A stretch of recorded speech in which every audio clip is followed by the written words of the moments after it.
What's going on, guys? So I wanted to do another horror movie tier list, but I couldn't quite come to a decision on what kind of tier list I wanted to do. And then I thought about doing something like this, taking a director's entire filmography and ranking all of the films of theirs that I've seen, going through their entire history. And when I was thinking about horror and horror films, I think overall, as far as a full body of work, not saying all these movies are great, certainly not. And not saying there's not other fantastic horror filmmakers out there, but I think ever since I was young till now, I really resonate with a lot of Wes Craven's work. And since Wes Craven has been known for mostly making horror films his entire career, I figured he would be kind of the perfect director to do a tier list like this, especially since I've already done the Nightmare on Elm Street retrospective, where I talked pretty in depth about Wes Craven's career just kind of in general. So I figured now, instead of just doing a tier list of Nightmare on Elm Street, let's do a tier list of everything Wes Craven from beginning to end. And of course, Wes Craven did pass away a number of years ago, so rest in peace to the legend. So unfortunately, this is his full, complete filmography. There will never be another Wes Craven movie. To the point where every time a new Scream movie comes out now, I think, something here is missing. Some very important integral piece of the Scream puzzle is no longer here, and I feel it. I feel it every time. And this is how we're going to be ranking them, okay? We're going to rank them at top spot is going to be Masterpiece. This is a quintessential, masterpiece of the horror genre. Can't be topped. This is the creme de la creme, the best in his career, and some of the best horror movies ever made. Then we have great films where maybe it's not a masterpiece, but still very little flaws, very great movie, hardly anything bad or negative to say about it.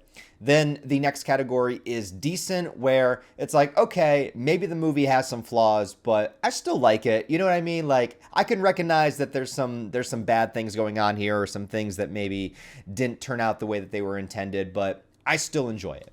We have the category, where I would say the majority of the movie is not good. There might be some good things in it, but overall, it's just kind of And then finally, last category is ass. And although that could be, construed as something positive because asses are nice, this category, I can assure you, is the movie is just ass. Maybe I should say shit to really drive home the point, but we're going to say ass. And then we do have the category of have not seen, which there are a few. First and foremost, this is a tier list that I found just on the tier list maker. I didn't make this one myself because it just had all of his filmography already. But these last couple here are actually TV movies and not theatrical released films. And I have not seen any of these TV movies. And a few of these, I didn't even know that they existed. Yeah, so all of these are made for television movies, and I can't tell you a thing about them. I haven't even heard of these before. So I guess they're just going to go all in the have not seen category. So I apologize about that. But that leaves us with his entire theatrical released filmography. But let's start at the very beginning with The Last House on the Left. Way before Wes Craven got any kind of mainstream success, way before the franchise films, we have this torture, revenge, sexualized, insane, almost snuff film feeling piece of media with his first film, Last House on the Left. And I love a lot of the behind the scenes of this. In general, I love learning about directors' first films, or how their first movies came to be, or just rewatching directors' first films like the first Evil Dead or Clerks or Reservoir Dogs, or any of those kind of just early days of filmmakers that would go on to become legends themselves, because I like seeing the humble beginnings. I like seeing directors work with low budgets. I like seeing what their first idea of what a movie could be is. And I find it to be very inspiring too. Like, I would love to try to make a legitimate movie someday. And I often go back and rewatch directors' first films because it really inspires me to kind of see where they came from and what they came up with. But in the case of Wes Craven, I find it as equally hilarious as I do disturbing that this was the idea he had for his first movie. And when you think about Wes Craven came from like a very strict religious household. He went to school, I believe, for like psychology. Like, he never really, watched horror movies as he was growing up. He's admitted this in interviews. Like, he was never like a horror movie guy when he was younger. And then all of a sudden, he teams up with Sean Cunningham. They start editing movies together. They start working on editing porn or whatever. But then they actually finally get a chance to make their own movie. And Sean's like, hey, if you write this movie, you can direct it. We need to make a horror movie, so go ahead and write one. And Wes Craven's like, oh, I never really watched horror movies. I never really thought about making a horror movie, but yeah, I guess I can come up with something. And what does he come up with? He comes up with Last House on the Motherfucking Left, where it's about two girls that want to go to a concert that get abducted by serial murderers and rapists. They're raped and murdered in the woods. The lead killer actually carves his name into the woman's body. They murder them viciously, leave them to die, and then go to their parents' house, which they don't even know. And then the parents find out that they're the killers, and some of the methods they have to combat the killers include giving one of the killers a blowjob and then biting off his dick in the process. I mean, that's just cinema to me. Like, I don't even know how you go from point A to point B.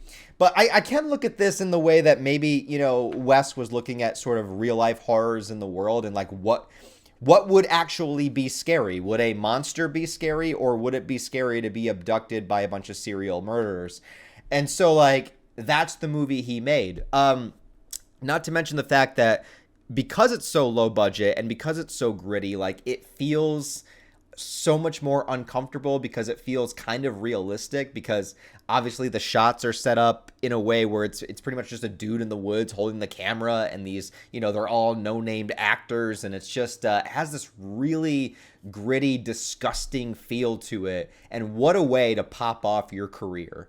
I don't know how this happened, but I actually enjoy the movie. I can understand that the movie is, awkward and uncomfortable, and there is a lot of cringe humor in it too, because for some reason he decided to try to offset the severity of the horror with like these two bumbling cops, and it just like the tones don't work whatsoever. But overall, I can say that I do enjoy it. Even if I can understand people don't. I wouldn't go so far as to say it's a masterpiece. It's very, you can very much tell it's a first-time filmmaker, and because of the subject matter, it's very uncomfortable. Some of the acting is pretty awkward, but I do think that it works in what it's trying to do. I do think it is legitimately horrific.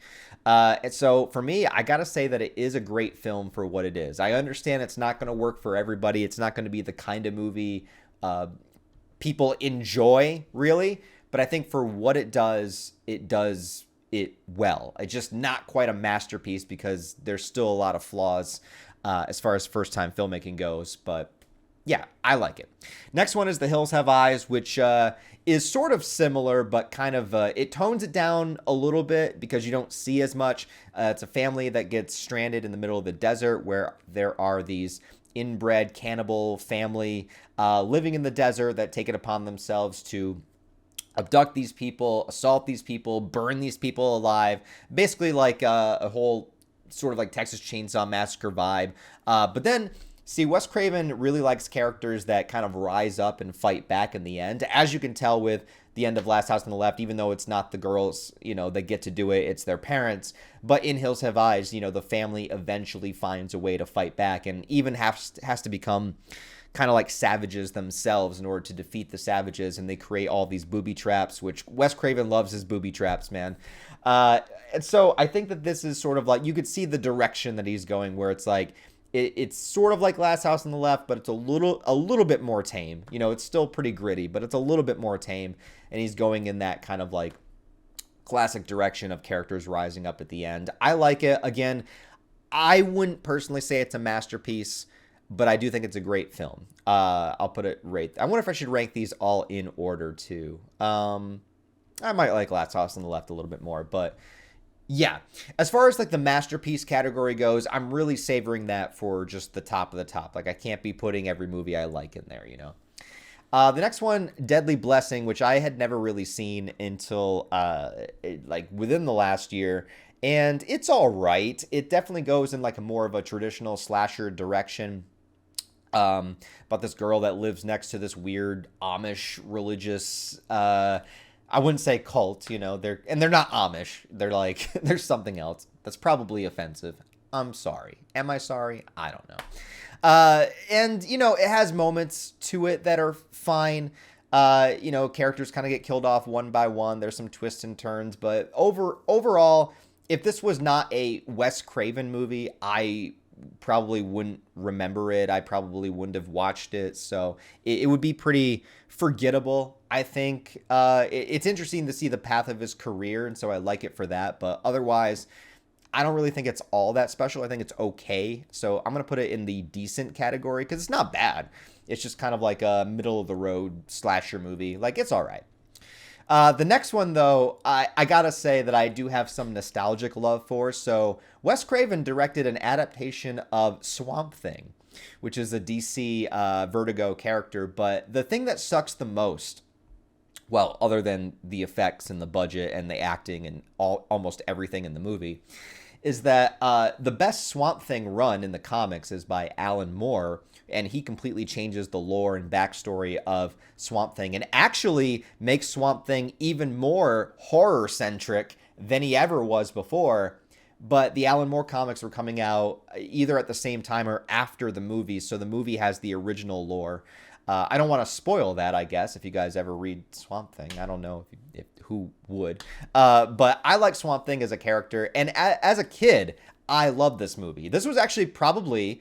Yeah, this was the first Wes Craven movie that I ever saw because I watched this as a kid and I had no idea who Wes Craven was. I just was like, oh, cool, Swamp Thing. I always was like kind of drawn to like monsters and stuff. Like I loved Godzilla. I loved like Frankenstein and stuff. So I was like, oh, cool, Swamp Thing. What is this? And like as a kid, I didn't care about the cheesy effects. I didn't care about the bad acting or the final antagonist, like how awkward and Power Rangers it looked. In fact, that probably made me like it more because I loved Power Rangers, just dudes in suits beating the shit out of each other. As an adult, I can say that this movie is not good, but it was a decent attempt, I think, at the time, because comic book movies were not what they were now back then. And, like, he did have the heart of the story there. He did have the relationship between Swamp Thing and I can't remember his love interest's name, but he did have that in there. He did try to put the action sequences in. He did try to give a superpowered villain in the end. He did all right. I think I'm gonna put it in because I do have that childhood nostalgia and that childhood love for it. But like I can't say to you that it's a good movie, but I think it's all right. I think it's all right for what it is. And then we have the creme de la creme, the GOAT, the best movie on this list, by far one of my favorite horror movies of all time. My number 4 favorite horror movie of all time, and I'm always like thinking maybe I should move it up a little bit. Nightmare on Elm Street from 1984. Freddy Krueger's introduction into this world, into the zeitgeist of horror.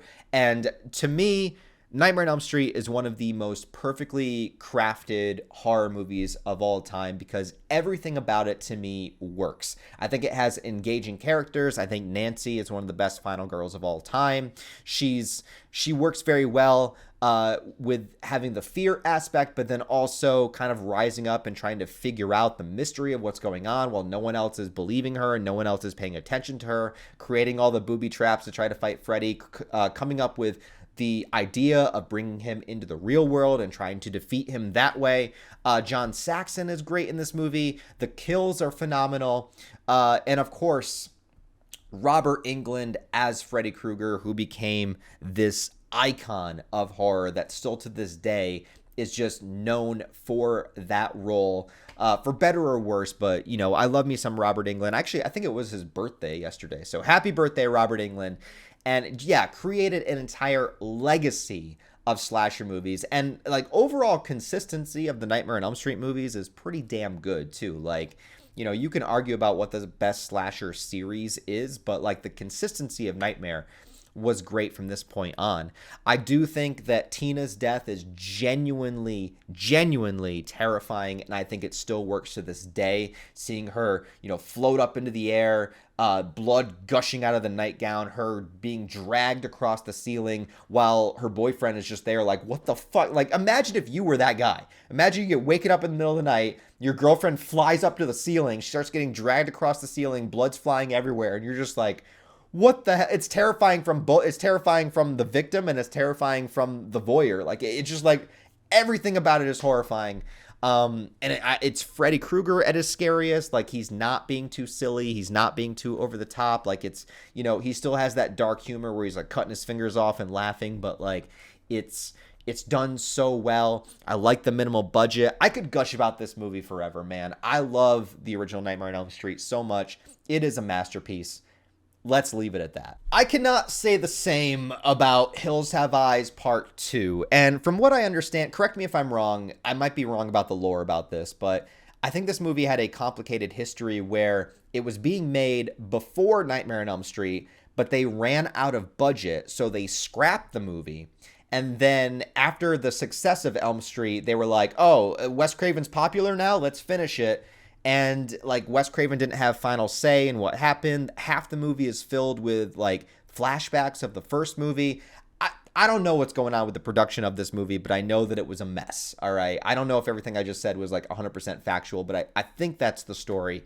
Correct me if I'm wrong in the comments, but something happened with the production of this movie that just added to what happened in the end. It has a couple of good kill scenes. Pluto returns. I can't remember the actor's name. The bald-headed character Pluto returns, so that's cool to see. But overall, it just feels like a sequel that is completely unnecessary, does not live up to the first one, and just had a ton of production trouble. And so, yeah, I don't know if I'm gonna say that it's ass, but it's. Is it ass? Is this movie ass? It's ass. The next one is Deadly Friend. That is, listen, kind of a guilty pleasure. I mean, this has, even if you haven't seen this movie, you've seen this. It's like a robot mind inside of a girl. There's some kills, but like, again, this was kind of screwed up with production because I think originally Wes Craven didn't really want to make this one a horror movie. He wanted to do something sci-fi and different, but then was kind of forced to put horror scenes in it, and so it just becomes kind of a convoluted mess. It's got some really over-the-top shit in it, which makes it enjoyable. Like, it's kind of like a guilty pleasure. So I'm going to put this one in and I'm going to put it behind Swamp Thing because, like I said, I have the childhood nostalgia for Swamp Thing, so I still like that one more, but, watch this one at your own discretion. The next one, though, Serpent in the Rainbow, I think is really, really good. This one is about voodoo and people coming back from the dead, or how they would perform these voodoo rituals with Bill Pullman's character kind of having to experience it firsthand. I do think it gets a little silly in the end. Like the final act is a little bit, I think the first two acts are pretty serious, pretty grounded, pretty like, I like the mystery of like figuring out what is happening with the voodoo rituals and everything, and it feels very ominous. There's sort of this looming sense of dread throughout the entire movie as Bill Pullman sort of discovers this. The final act gets a little bit too, I guess, a little bit too supernatural, even though I know it's about voodoo, but like, I feel like that brings it down a little bit for me, but I think overall the movie is really, really good. I think it's filmed very well, and I genuinely enjoy it. I don't think it's better than these two, but I'm going to put it in great film. I really do. I think it's underrated. I think this is one of his underrated movies. I think this one, and I have another one on this list that I think are really underrated. Serpent in the Rainbow is pretty damn good, I think. Then we have Shocker, and I will be honest with you guys, I've seen Shocker once, but this was many, many moons ago, definitely in my teenage years during high school, and I am an old, sad man now that yells at clouds, so I only remember particular moments of this movie. I know it's a guy in prison, goes on death row, and then somehow, I can't remember how, but he combines himself with electricity and then starts going on a vengeance mission. So he basically becomes electricity in some ways. I remember him biting people's fingers off. I remember bits and pieces, but I gotta be honest, like I don't remember much from this movie. Like I don't remember much of the storyline. So with this one, I guess I have to put it in because I don't really remember much, but I feel like if I really liked it, like I feel like if it really hit with me, if it really resonated with me, then I would probably remember more of it. and I don't. So I'm going to have to put it there. The next one, though, this is another one where I think this is extremely underrated. This is The People Under the Stairs. I think this movie is incredibly fun. It's not really that dark. Like, the horror in it is not really like in your face or anything like that. It's a really creepy couple that live in this house where a little kid goes in and starts to discover all of this strange shit that they're doing in the house, including keeping people in the walls, keeping, people under the stairs, and as well getting into some weird like BDSM bondage stuff. Like, there's an entire sequence where the husband character is wearing this complete latex bondage suit, and he finds out, the kid's in his house, and he's going around his house with a shotgun in this full ass bondage suit, and it just feels like something I would do. No, legitimately, I think People Under the Stairs is a really fun movie. Like I said, like, it's not gory. There's not like a ton of, explicit horror stuff in it. It's just about like how creepy and weird this couple is and kind of the slow discovery of that. Also, your protagonist is a little kid. It's not a movie for kids, obviously. Like, I still believe it's rated R, but since you're seeing things from the perspective of a kid, you still kind of have that whimsy there. You still kind of have that like adventure kind of feel to it, even though you're getting into some really weird stuff. But I enjoy it. I like it for what it is. The next one too. Now, this one may be controversial because people are very divided in this movie, and I completely understand that, but it's Wes Craven's New Nightmare.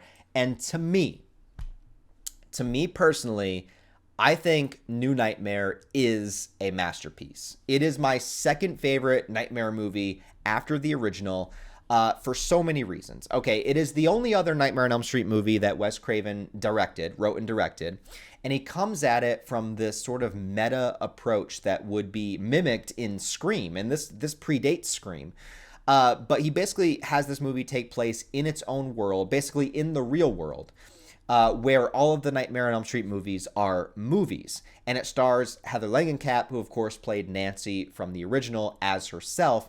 And it's sort of this commentary on what had become of the Nightmare on Elm Street series and how, it was this really dark horror movie that became this franchise that's beloved now and kids love it, and there's merchandise and there's all this stuff, with the Nightmare on Elm Street series, and it's sort of a look on what the series had become, while at the same time introducing this concept about this demon creature that takes on the form of whatever the current iteration of fear is in culture, and that would be Freddy Krueger. So it's not technically Freddy Krueger, like it's still Robert Englund playing the character, but it's technically a demonic force that takes on the form of Freddy Krueger and is basically coming after the people from the movie. So it views Heather Langenkamp as Nancy. So it's treating itself as Freddy and treating Heather as Nancy. And there's a lot of really like creepy sequences in this movie. Like, it's not a straight up slasher where people are getting killed over and over again. Like, it takes its time. It also plays on real things that have happened, like Heather having a stalker, and like having weird people call her house and everything. And I really think that what Wes did with this movie, especially, you can kind of view it as, you could watch the original and watch this one as a direct sequel. Like, you don't need to see any of the other movies. The only movie you need to see is the original. I'm just a legitimate huge fan of this movie, and I know it's kind of controversial. I know because it's very different. It's the most far removed Nightmare on Elm Street movie than the others. Obviously, it doesn't even take place in that universe, in that timeline. It's completely its own thing. But I thought it was really, really creative. And what a great way for Wes Craven to come back, 10 years later and commentate on the entire franchise that he started, as well as reinvigorate it and begin a horror movie kind of subgenre that he would continue and then perfect in Scream. So I really love it. Next one is Vampire in Brooklyn with Eddie Murphy, which is a horror comedy, and I have not seen it. This is one of the ones I have not seen. So I'm sorry, Wes. I have not seen Vampire in Brooklyn. I don't know anything really about it, to be honest. I just know it's a horror comedy, so yeah, I guess I still have to see that one. And then we get to probably many people's favorite, Scream from 1996, a horror movie that completely changed the game and became one of the most famous slasher films of all time. How crazy is it that Wes Craven created not one, but two of the most famous slasher series of all time, Nightmare on Elm Street and Scream? It is absolutely wild. Scream, of course, completely changed the game. It changed the way people looked at horror movies. It didn't create, because New Nightmare did it first, but it kind of put that meta horror style into the mainstream, which actually became a little bit of a double-edged sword because so many movies started copying the Scream formula that it became old over time. But when Scream came out, this was a completely new concept. These were characters in this movie that watch horror movies, that love horror movies, that know the tropes. It commentates on slasher films while still being a slasher film. The opening kill scene with Drew Barrymore is perhaps the best opening kill of any movie ever. Maybe ever. Like, it's so great.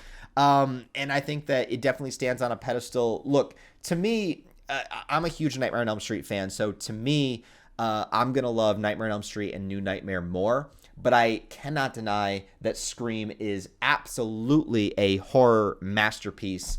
It also creates the whole mystery dynamic that the Scream movies followed, where you don't know who the killer is, which I thought was a cool concept because, you know who Freddy is, you know who Michael Myers is, but I like the idea of it also being a mystery, and then you have the nerdy character Randy, which is great. So yeah, Scream, of course, stands the test of time, still the best of the franchise. Now, what's really interesting here is that Scream really was Wes Craven's franchise. It's only after Wes passed away that other people started directing the movies.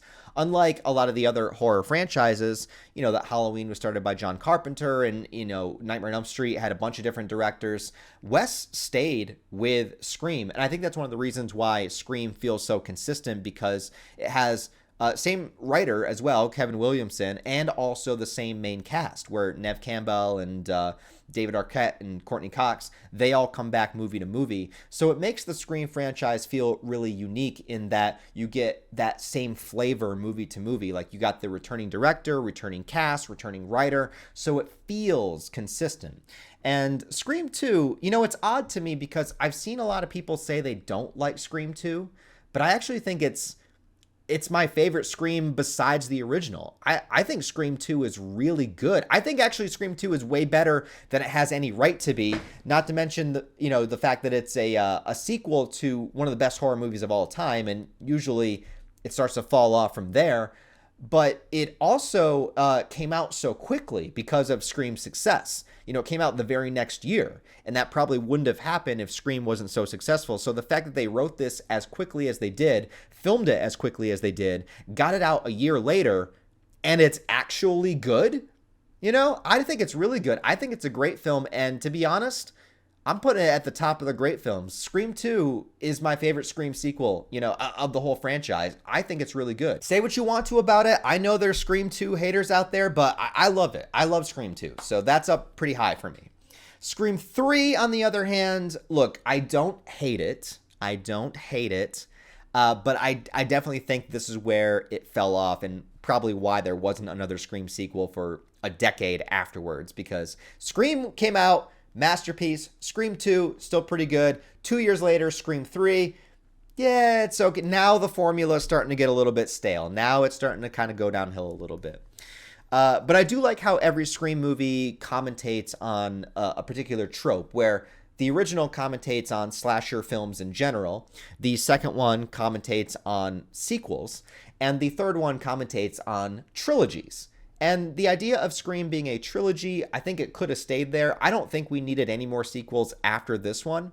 I do like Scream 4 better, but we'll get there when we get there. But I think this could have been a solid end, because you have like a 10 out of 10 movie, a 9 out of 10 movie, and then this one I'd say is like a 6 or 7. Like, it's decent. I'll put it up above there. So Scream 3, I think it's a decent movie. The next one is Wes Craven's furthest departure, and again, I apologize. This is another one I have not seen. This is called Music of the Heart, that stars Meryl Streep. Yeah, this one always surprises people that it's a Wes Craven movie. He really did he did try to step out of the horror genre a couple of times. Like he tried to do it after his first movie, and they wouldn't let him. Basically, like no one wanted to finance a movie, a horror movie afterwards. So he made Hills Have Eyes and everything. So he kind of got, inadvertently plugged into the horror genre, which I think he fits there, and I think those are the kind of movies that he does like to make. But he always wanted to kind of branch out and do other things too. And you could see elements of that in some of his other movies, like Serpent and the Rainbow is a little bit more suspense, and Swamp Thing tried to be, like an action horror movie. So he tried, here and there. And from what I understand, Music of the Heart is one that people actually really did like. So I think that's probably his one and only big success outside of the horror genre. So good for him, but I haven't seen it. The next movie is Cursed from 2005. And okay, listen. I'm going to tell you some things about Cursed, okay? It is a werewolf movie that is also written by the writer of Scream, but it is very silly and definitely dives into some serious horror comedy moments. There is a particularly famous scene in this movie where a werewolf gives the middle finger. And if that doesn't tell you everything about the movie, I don't know what will. This movie stars Christina Ricci and Jesse Eisenberg. Before Jesse Eisenberg got really famous. But Christina Ricci, listen, I'm sorry. Christina Ricci has always been my number one biggest movie crush of all time. I've had a crush on her since I was a little kid, okay? I was a little kid watching Casper, and something happened to me, and I just immediately was drawn to Christina Ricci. And throughout my life and all of her movies, I have just adored this woman. I just think she is the cutest, like one of the most attractive women I've ever seen in my goddamn life. And I think Cursed is kind of like her peak attractiveness for me. Listen, I know, I'm sorry. I am a horn dog. Listen, I admit it. At least I admit it, okay? I simp for Christina Ricci. It's a thing. And I enjoy this movie because not only of the weird werewolf humor, middle finger stuff, but Christina Ricci is so pretty in this movie that, like, I don't care how bad it is, I will enjoy watching it. So for me, Cursed is decent. Sue me. The next movie, Red Eye, is again not a straight up horror movie, but more of a suspense thriller, and I think it works fine for what it is. It's got Rachel McAdams and Cillian Murphy in it. And it's just kind of like a generic suspense movie about how she's going to get out of the situation. He's got leverage on her. He's like a hired gun or something like that. It's just straight up suspense. Although I do remember the trailer coming out and it tried to trick you into thinking it was like a supernatural movie because like they show that shot of his eye, which is strange. Red Eye is just like The Last Flight, has nothing to do with his eyes. I think it's fine. Again, if it wasn't a Wes Craven movie, it would be pretty forgettable, but I think it's an okay suspense thriller, so I'm going to put it in decent. The next one, though, dear God, My Soul to Take. I'll be honest, this is another movie where I don't remember a lot of the details because I only saw it once, and I saw it in the theater when it came out, and it came out over a decade ago, so I've forgotten a lot. But I remember, like, you ever have moments where you have, like, secondhand embarrassment? Because I am a huge Wes Craven fan, as you can see. And I remember going to see this movie with a couple of friends, and I was like, oh man, like Wes Craven, new horror movie, I can't wait to see it. And I remember sitting there in the theater just being like, oh my God, like this is so bad. This is so bad. I remember everything about it being horrible. I remember the acting being horrible. The kills themselves just not good. I just remember everything about it being bad. I think it stars very young characters, and I think it was just one of those moments where you could tell that he was just very out of touch with how like modern day teenagers act and talk and use social media and stuff. And it just was pretty damn bad. I was kind of like, this was the moment where I was like, you know what, Wes, I just don't know, man. I just don't know what happened here. This movie is bad. From everything I remember about it, it's probably his worst movie. It legitimately is probably his worst movie. Maybe it deserves a rewatch. Maybe after all this time, maybe I can go back to it and watch it again. I just remember being so disappointed in theaters that I never bothered to ever watch it again. So that's where it's at. And thank God this was not Wes Craven's final film before he passed away. He was able to make one more movie, Scream 4. Scream did not need a fourth movie, but this movie was pretty damn good. It was better than it had any right to be. As the other Scream movies all commentate on something, this one commentates on remakes, which I thought was really cool. And I thought they did I thought they did it in a very creative way that now stab the fake movie based on the real events in Scream was now getting a remake, and this prompted, a whole new wave of killers to come into the fray. And the additional cast is great. Like, the original cast comes back. Neve Campbell, David Arquette, Courtney Cox, they all come back. But then we also have Hayden Panettiere in it. She was really great. And is it Jessica Roberts? Whatever her name is. This was a really fun movie. Oh, Marley Shelton is in this movie too. She's really great. Yeah, this movie was a lot better than it had any right to be. It's not as good as the original. It's not as good as the second one. I think it's better than the third one, though. So it really depends. Is it a great film or is it decent? I think is it great? That's my kind of quandary here. Like, is it great? It would either be the highest of the decent. Yeah, let's put it in great. Fuck it, whatever. Yeah, I love you, Wes, whatever. Who cares? Let's put it in great. All right, so there you guys have it. There is my entire list of Wes Craven's filmography, with the exception of the 2 films I have not seen and the TV movies, which I didn't even know half of them existed. So that is how I would rank Wes Craven's entire filmography from start to finish. So let me know what you guys think of this tier list down below. If you like this idea, I could do this with other directors as well. Or just kind of general horror tier list ideas, kind of shoot them my way, because I do have a lot of fun doing these, and they kind of fill in the gaps as I'm trying to work on the bigger videos that take a ton of time. These are nice little videos I can kind of put out every couple of weeks or so that I think are fun. So if you guys enjoy this kind of format and, the tier list stuff, let me know.